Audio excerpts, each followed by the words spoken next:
As bem-aventuranças fazem parte do Sermão do Monte, ou Sermão da Montanha, que começa com as bem-aventuranças. O tema da nossa mensagem, da nossa série de mensagens, essa é a segunda parte. Nós temos o tema de Acende uma Luz. Essa é a segunda parte. Se Deus permitir, na próxima semana nós estaremos terminando essa série com a terceira parte. Mas hoje nós vamos ler Mateus capítulo 5. Vamos ler dos versículos 1 ao 12. Mateus 5, do 1 ao 12. Diz assim a palavra de Deus: Vendo Jesus as multidões, subiu ao monte e, como se assentasse, aproximaram-se os seus discípulos, e ele passou a ensiná-los, dizendo: Bem-aventurados os humildes de espírito, porque deles é o reino dos céus.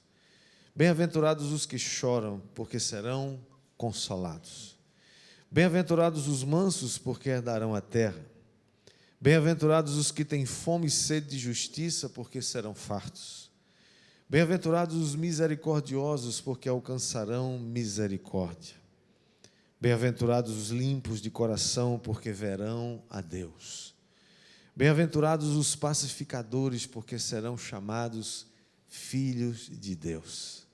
Bem-aventurados os perseguidos por causa da justiça, porque deles é o reino dos céus. Bem-aventurados sois quando por minha causa vos injuriarem e vos perseguirem, e mentindo disserem todo mal contra vós. Regozijai-vos, exultai, porque é grande o vosso galardão nos céus, pois assim perseguiram aos profetas que viveram antes de vós. Até o 12, que o Senhor aplique essa palavra ao nosso coração. Vamos orar. Pai, pedimos Tua bênção, Tua graça e o Teu entendimento. Tua palavra, Senhor, só pode ser compreendida através do Teu Espírito. E nós pedimos mais uma vez que Ele mesmo nos ajude, nos fale ao coração, nos comunique aquilo que o Senhor quer nos falar hoje, porque a Tua palavra é fiel, verdadeira e poderosa. Que esse lugar seja inundado mais uma vez com essa presença abençoadora. Espírito Santo, tens liberdade nesse lugar. Enquanto repreendemos toda ação maligna contrária, Senhor, declaramos que os Teus anjos estão ao redor dessa casa, guardando, trazendo uma proteção, tanto dos lados, como por cima, como por baixo, de todos os lugares. Estamos aqui debaixo da Tua presença santa, e nós te agradecemos em nome de Jesus. Amém. Uma pequena reflexão e também um pequeno recapitulamento, é assim que diz, da semana passada, para você que não veio ficar por dentro, né? Estamos falando sobre o Sermão do Monte, e a narrativa paralela de Lucas, o evangelista, diz que Jesus subiu ao monte para orar, e ele passou toda aquela noite em oração.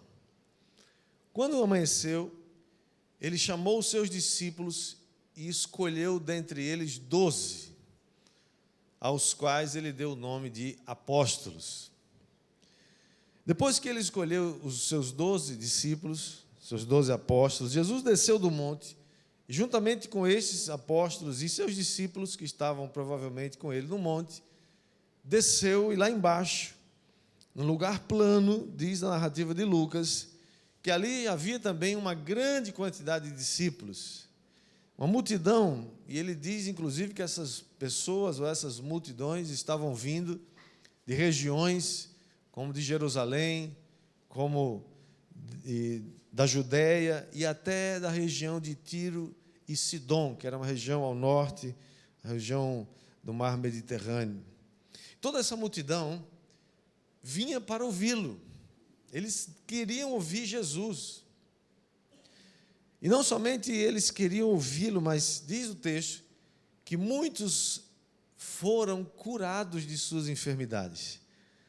Porque não só os doentes, mas os atormentados de espíritos imundos eram libertos e todos procuravam tocar em Jesus, porque dele saía virtude. Você crê que Jesus está aqui hoje? Amém. E que você pode tocar nele? Amém. E quando você toca em Jesus, vai sair virtude dele? Amém. Quantos querem tocar nas vestes de Jesus? Ele está aqui, a gente não vai tocar fisicamente, mas vai tocar pela fé. Enquanto Mateus, a narrativa de Mateus, enfatiza que Jesus se assentou, e quando um rabino se assentava em algum lugar público, as pessoas sabiam que ele ia começar a ensinar, ele ia começar a falar. Então as pessoas procuravam se assentar também ao seu redor, se acomodar, porque um mestre ia falar. Assim Jesus faz, e Mateus enfatiza isso, né? Por outro lado, Lucas, a narrativa de Lucas, diz que Jesus, apesar de haver uma grande multidão ao seu redor, de muitas pessoas, Jesus é como se ele faz uma seleção, Jesus escolhe para quem ele vai ministrar. O texto de Lucas diz que Jesus levantou os olhos para os seus discípulos e começou a ensiná-los, dizendo, e aí ele começa a ensinar as bem-aventuranças. Nós vimos na última semana que a palavra bem-aventurado é uma palavra que significa alguém muito feliz, ou alguém extremamente feliz, alguém muito bendito, uma pessoa muito alegre, muito feliz. É a máxima felicidade. Jesus está dizendo, são bem-aventurados algumas pessoas ou algumas características que ele começa a ensinar. Eu quero só lembrar as 5 primeiras que nós vimos semana passada. A primeira delas foi bem-aventurados os pobres de espírito, ou os humildes de espírito, porque deles é o reino dos céus. Jesus estava dizendo que os humildes de espírito são aqueles que não são exatamente pobres pela pobreza, mas eles são pobres por causa do agir do Espírito Santo em suas vidas. Quando essas pessoas sabem, descobrem, têm uma noção muito clara de que elas não são donas de nada, e que por mais posses até que uma pessoa possa ter, nada disso pertence a elas, tudo pertence a Deus, porque nós já fomos comprados por um preço muito especial.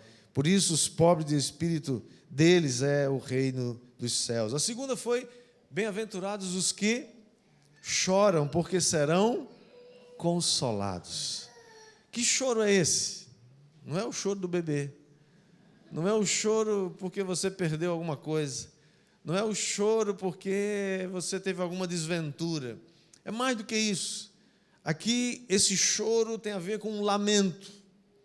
É alguém que entendeu, que percebeu que o homem sem Deus não é nada, que o homem sem Deus está perdido, que o homem sem Deus vive numa miséria só. É um ser humano caído, que não tem nenhuma esperança, mas para esse homem caído, que não tem nenhuma esperança, a Bíblia diz, Jesus está dizendo, esses serão consolados. Esses deixarão de chorar, porque eles serão consolados. Quem está entendendo aí, recebe, diga amém. Mas ele também disse, bem-aventurados são os mansos, porque eles herdarão a terra. Ser manso é ser amável sem amargura. Ser manso, ou mansidão, é quando você suporta as pressões, quando você suporta a carga, de um modo sereno, de um modo amigável, né? Aquilo que a vida muitas vezes nos reserva e a gente pode escolher suportar, confiar em Deus, crer que Deus está no negócio. Não há deserto que Deus não entre conosco para nos dar vitória lá dentro. Ou você pode escolher murmurar, reclamar, achar que você é pior do que os outros, e aí vai perder a bênção, porque a gente já aprendeu há muito tempo que quem murmura perde a bênção. É melhor passar pela prova dando Glória. Tá, o pessoal está afiado aí, né? Vai agora e pratica isso, né? Amém? Quarta bem-aventurança que Jesus ensinou foi: bem-aventurados os que têm fome e sede de justiça, porque serão fartos. Nós somos saciados. Somos completamente saciados quando nós desejamos, quando nós ardentemente queremos agir em tudo como agrada o Senhor, seja por pensamentos, palavras ou ações. Quando você tem um desejo de se parecer com Jesus e parecer com Ele, ser participante da natureza divina, é você desejar ser igual a Ele. E o Espírito Santo faz isso todos os dias na sua vida e na minha, porque Ele quer que a gente se pareça mais com Jesus. E por último, ainda da semana passada, foi: bem-aventurados os misericordiosos, porque alcançarão misericórdia. Aqui Jesus está falando, em outras palavras, com a mesma medida com que você medir, você vai ser medido também. A mesma semeadura que você está fazendo, que você vai colher o que você está plantando. Misericordiosos são aqueles que vivem nesse estado permanente de perplexidade. É um estado permanente de comoção, de que você sabe, você percebe que o seu estado de miséria, que não pode pleitear nada diante de Deus, mas mesmo assim, Deus decidiu abençoar a tua vida. Deus decidiu dar Jesus por você. Deus decidiu perdoar o seu pecado. Deus decidiu dar a você o seu reino. Deus decidiu amar você e enviar Jesus quando você nem merecia e quando você nem sequer era vivo, você era morto em seus delitos e pecados. Jesus foi oferecido como esse presente. É você estar consciente que o Deus, todo o tempo, está te presenteando com algo que você jamais poderia ter nenhum direito. Isso chama-se graça de Deus. Por isso que ele diz: bem-aventurados os misericordiosos, aqueles que exercitam misericórdia sobre os outros, porque também receberão misericórdia. Tem pessoas que estão experimentando dureza na vida, estão experimentando crueldade na vida. Tem pessoas que estão experimentando situações muito difíceis na vida, como fruto da sua semeadura, porque no passado semearam ingratidão, semearam crítica, semearam acusação, julgamento, e essas coisas são como bumerangue, irmãos, eles voltam. Diga misericórdia. Então é melhor ser misericordioso, amém? Hoje nós vamos ver as últimas bem-aventuranças, e a próxima bem-aventurança, continuando, a sexta bem-aventurança é: bem-aventurados os limpos de coração, porque eles verão a Deus. O termo coração aqui não se refere ao coração, órgão, né, do corpo humano, mas é um termo que tem a ver com o seu ser, tem a ver com o que você pensa, tem a ver com o que você sente, com o que você deseja, é o seu ser. Portanto, assim como o Deus, o próprio Deus, é verdade, sinceridade, pureza, assim também os de coração limpo devem ter a sua vida cheia disso, cheia de verdade, cheia de sinceridade e de pureza, porque o exterior vai revelar o interior. É claro que o exterior pode ser camuflado, mas todas as vezes que o interior se manifesta, o exterior vai mostrar quem você é. A Bíblia diz em Salmo 24, versículos 3 e 4, diz: quem subirá ao monte do Senhor? Quem há de permanecer no seu santo lugar? O que é limpo de mãos e puro de coração, que não entrega a sua alma à falsidade e nem jura dolosamente. Os escribas e fariseus do tempo de Jesus, eles davam muita ênfase nas cerimônias, nos rituais. Eles gostavam daquelas coisas, né, visíveis, aquelas festas, aquelas coisas aparentes, Mas Jesus aqui está mostrando que bem-aventurados não são esses que estão aí orando nas praças, como os fariseus faziam.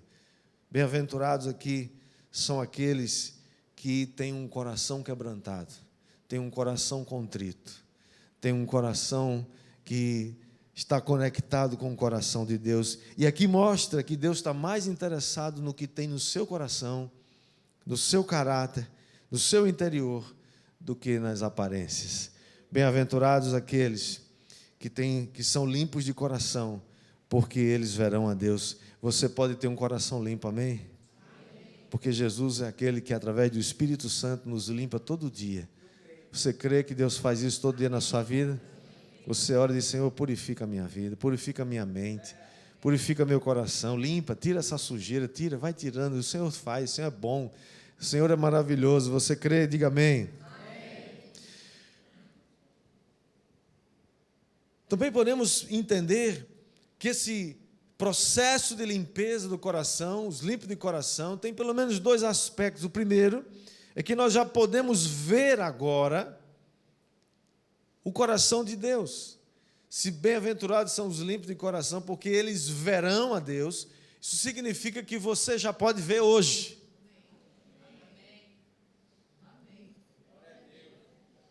Você pode ver Deus hoje.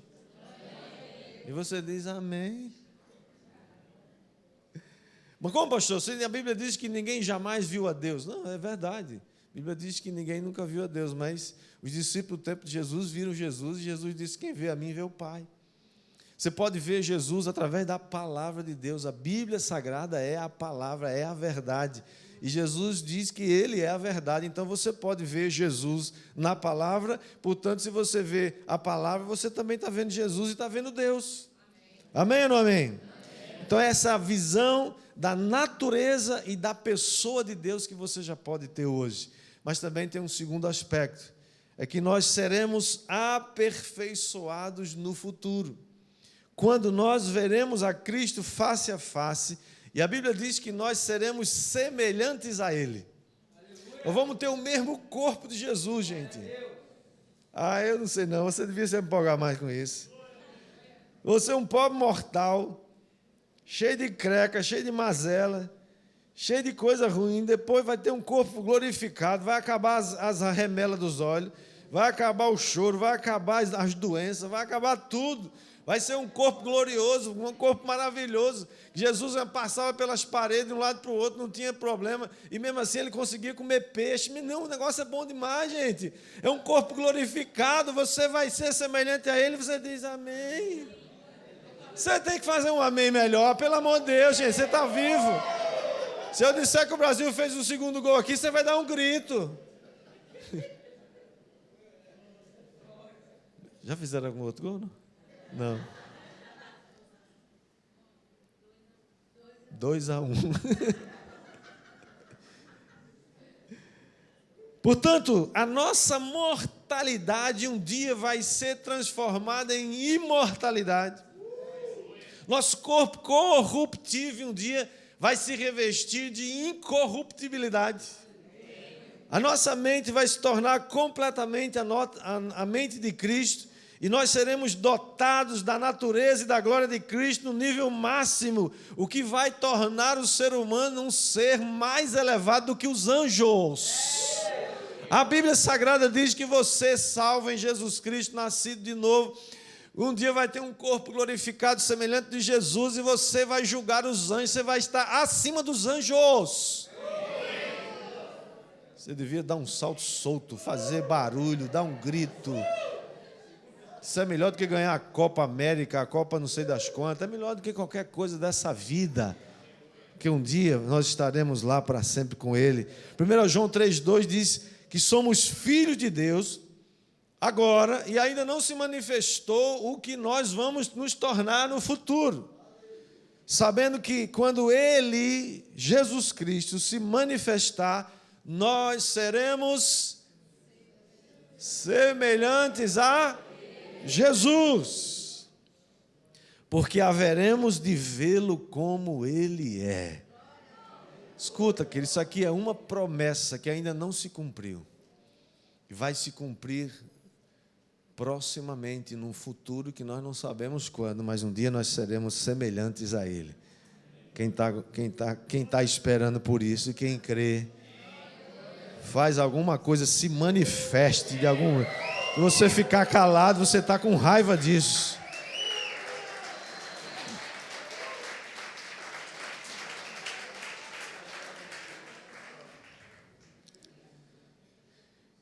Bem-aventurados os pacificadores, porque serão chamados filhos de Deus. Sétima bem-aventurança. Bem-aventurados os pacificadores. Pacificadores não são somente aqueles que são dotados de uma natureza pacífica. Não são aqueles que amam, não somente aqueles que amam a paz. Não são aqueles boa gente, né, que gosta de apaziguar as coisas, que preferem a paz ao desacordo. Não. Pacificadores aqui é mais do que isso. Pacificadores são aqueles que promovem ativamente a paz e estabelecem, se empenham em estabelecer a paz entre pessoas. Que tipo de gente você é? Do tipo que pacifica ou é do tipo que encrenca mais ainda? Se é do tipo que resolve problema, você é do tipo que arruma e cria problema. Se é do tipo que chega num fogo, você põe água para apagar, você bota mais lenha, bota mais gasolina. Tem gente que tem esse poder, você não tem. O negócio está já resolvendo, ela vem e traz outra, solta uma palavra lá, diz um negócio totalmente fora de contexto e aí a confusão começa de novo. Jesus está dizendo que serão chamados filhos de Deus aqueles que são pacificadores. E aqui, irmãos, o sentimento é mais nobre do que aquele que está lá em Romanos 12, 18, que diz, bem-aventurados, né? Aliás, se possível, quanto depender de vós, tenham paz com todos os homens. Isso aqui é mais nobre do que esse texto ainda, mais forte. Está dizendo que os pacificadores, aqueles que se empenham em pacificar, pessoas que se conectam com isso, eles não conseguem ficar à margem de uma coisa que eles sabem que pode contribuir para resolver, para trazer paz, para dirimir as dúvidas, porque Satanás é especialista em fazer confusão. E você é um agente de Deus especialista em desfazer confusão, em desfazer obras das trevas, desfazer obras da carne, desfazer conflitos, confusão. Você é especialista em trazer e semear a paz. Por quê? Porque o príncipe da paz habita em você. Deus te chamou para isso. Quem dá glória a Deus aí por isso? Se tornar filhos de Deus significa mais do que o reconhecimento de que você é um filho, que você é uma filha. Significa mais do que isso. Significa dizer que você é herdeiro, é herdeira de Deus. Romanos 8,17 diz que nós somos também herdeiros, herdeiros de Deus e co-herdeiros com Cristo. Porque se com Ele sofremos, se com Ele sofremos em algum momento, significa que também com Ele seremos glorificados. Amém, queridos? Amém. Isso tem a ver, irmãos, com uma postura. Os rabinos no tempo de Jesus também davam grande importância aos pacificadores. O problema é que eles eram extremamente exclusivistas. O negócio deles é só com os judeus. E Jesus não veio só para os judeus, Jesus veio para toda a humanidade. Todas as vezes que alguma raça, algum povo, alguma igreja, ou algum aglomerado humano se acha dono de Jesus ou da palavra de Deus, está incorrendo num grave erro. Por quê? Porque não existe possibilidade para o exclusivismo, porque Jesus morreu por todos nós, quando nós ainda éramos pecadores. Por isso, pacificadores, tem pacificadores aqui? Você é capaz de tomar uma decisão, dizer, eu sou pacificador, eu vou ser pacificador. Se eu não puder resolver o problema, eu não vou criar mais problema. Que o pacificador vai ser chamado filho de Deus. E o despacificador é filho do capeta. E aquele que promove confusão. É aquele que... Já viu gente que fica fofocaiada, como é que diz? Tu viste que fulano falou? Falou mal de você, assim, eu vou dizer tudinho, vou dizer. E ele acha que está fazendo uma boa coisa. Está promovendo a discórdia, a confusão. Seja você um pacificador. Não ponha mais lenha na fogueira. A próxima oitava diz, bem-aventurados os perseguidos por causa da justiça, porque deles é o reino dos céus. Alguns acham que essa é a última bem-aventurança, porque o verso 11 seria uma continuação dessa mesma ideia, e que tem a mesma promessa que é o reino de Deus. O verso 21 diz, bem-aventurados sois quando por minha causa vos injuriarem, vos perseguirem e mentindo. Irmãos, as perseguições sempre foram assim e vão continuar sendo assim. Vão mentir a respeito dos cristãos, vão chamá-los de muitas coisas que eles não são.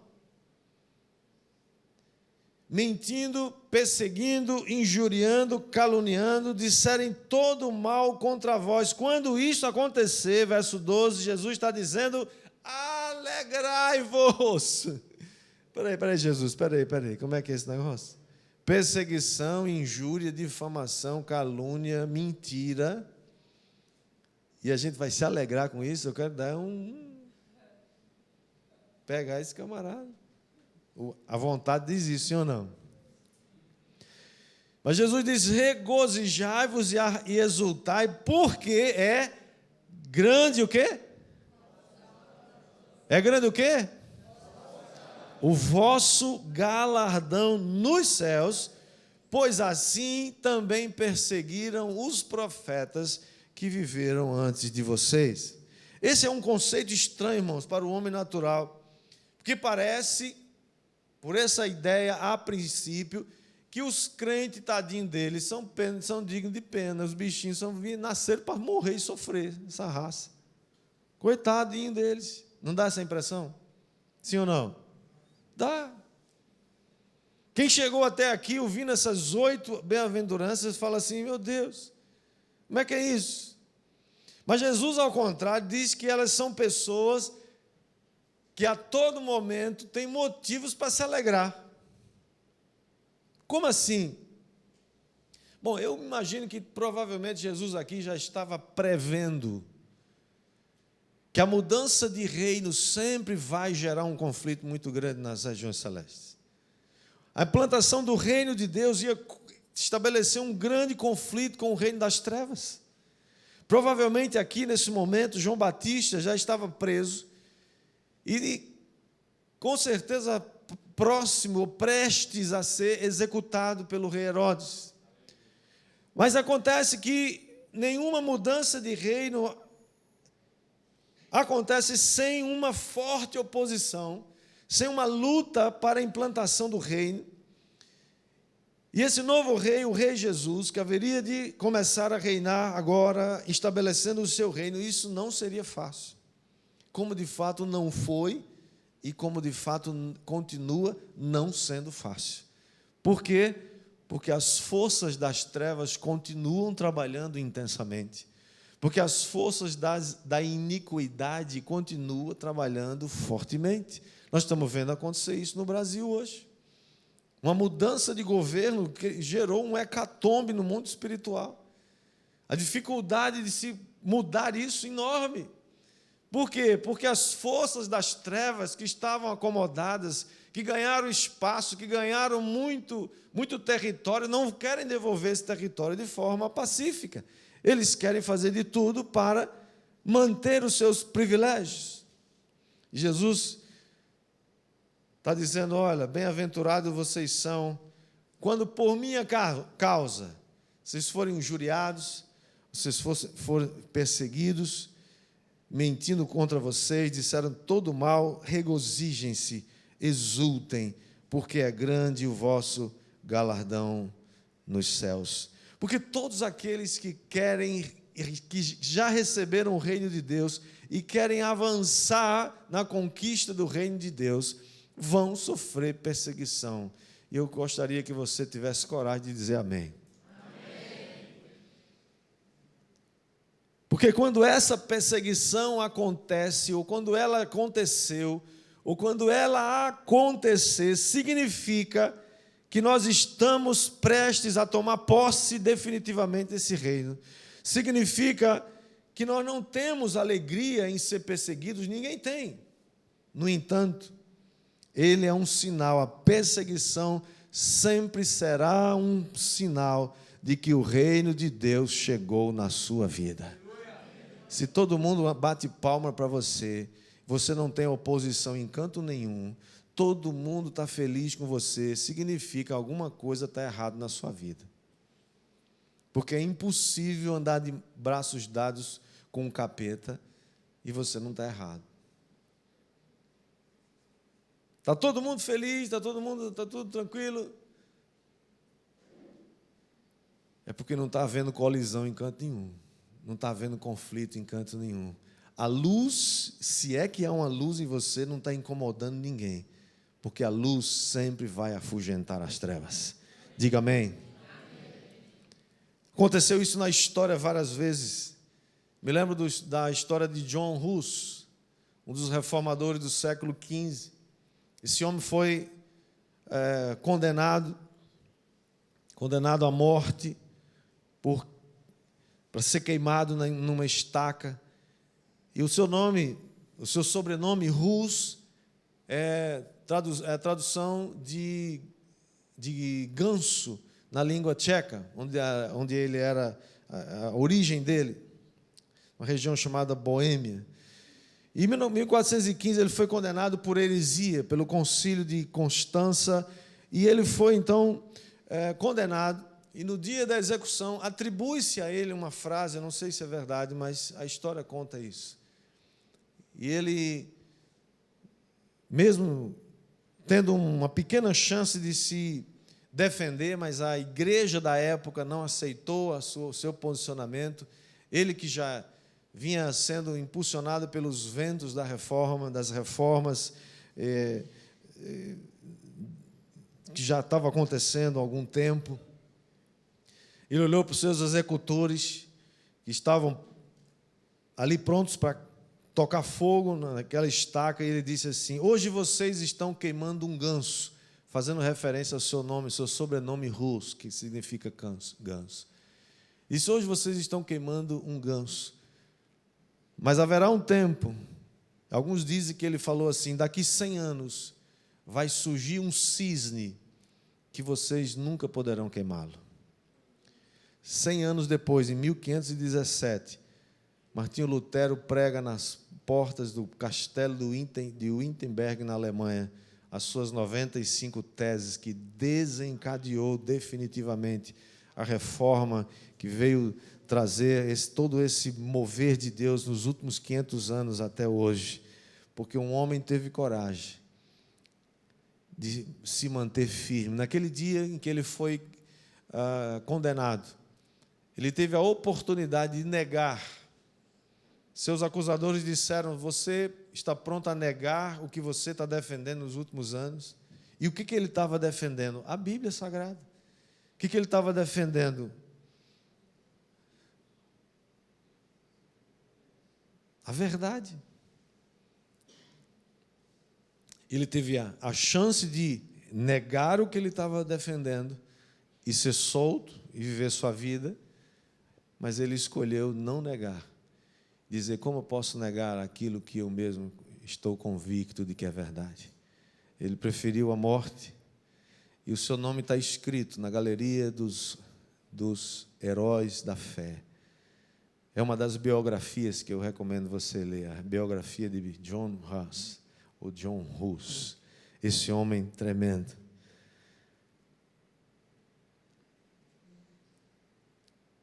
Primeira Pedro, quero terminar com esse texto.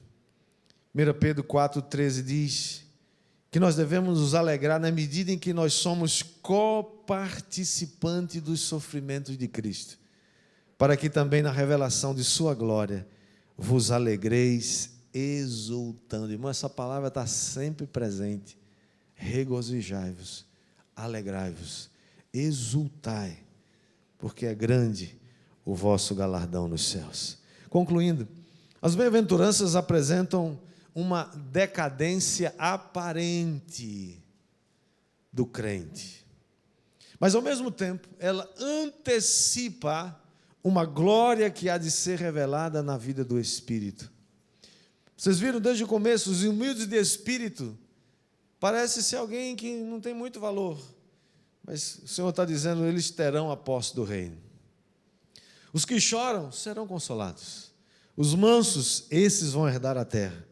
Os que anseiam por justiça serão totalmente saciados.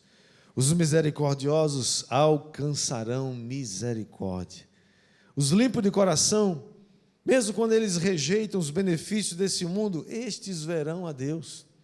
Os pacificadores terão glória e paz, porque são herança dos filhos de Deus. E o sofrimento pelo rei e pela justiça do reino, esses tomarão posse do reino dos céus, agora, já agora, no homem interior, mas também no mundo por vir, um galardão grande nos céus. Que o Senhor abençoe a sua vida. Que se você olhe para esse galardão, essa palavra galardão foi tomada de empréstimo da vida comercial, recompensa, e ela é aplicada à nossa vida espiritual. Jesus disse, regozijem-se e exultem, porque é grande o vosso galardão. Você não só tem um galardão, você tem um grande galardão. Isso para mostrar que faz uma grande diferença em relação ao nosso futuro. Não menos do que o lucro de um negociante, de um comerciante, que coloca ali esforço, trabalho, diligência aplicado ao seu negócio. Jesus está dizendo, é maior o galardão que vocês têm. Grande é o vosso galardão que está nos céus. Você pode olhar, mas Jesus, como é que foi isso, né? Parece que isso aqui é a síndrome do coitado, daquele que não tem muita chance nesse mundo. Mas sabe quem é o maior modelo de tudo isso? O próprio Senhor Jesus. Quem que colocou as mãos em Jesus? Ninguém. Tentaram fazer isso muitas vezes, mas ninguém conseguiu. Ele só foi crucificado quando ele mesmo disse, ninguém tira a minha vida. Eu voluntariamente a dou. Jesus não foi vencido pelos romanos, ele se entregou a eles. Ele não foi subjugado pelo poder romano, pelo poder dos religiosos. Não, ele se entregou, porque ele sabia que essa era a sua missão aqui na terra. Ninguém vai tocar em você até o dia em que Deus permita que alguém toque para a sua glória. Se isso tem a ver com a sua missão aqui na terra, você está escondido em Deus. E o que Jesus disse continua sendo verdade. Bem-aventurados, muito felizes, extremamente felizes são aqueles que praticam essas coisas. Que você medite nessa palavra e pratique. E saiba, Deus está comigo, eu sou bem-aventurado.